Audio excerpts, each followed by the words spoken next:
So let's take a look at this image here. So classic, typical, all-on-4 case. They've thought nothing about the lower, so they haven't considered the biomechanics at all of the mouth, of the whole mouth. They just want to get those 4 implants in there and get the patient out of there, you know, get them out of there and be done with it. But in the end, it doesn't work because, again, all of the forces are concentrated in the front. She has no molars in the back of the lower jaw or the upper jaw. She's missing all of her upper teeth. And therefore, it's, it's kind of a recipe for disaster. So here at Trust Implants, we look at every single case comprehensively.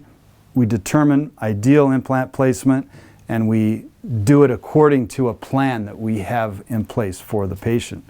But the all-on-4, again, all of the implants are concentrated in the anterior maxilla, the front of the upper jaw, and there's no implants in the back of the jaw.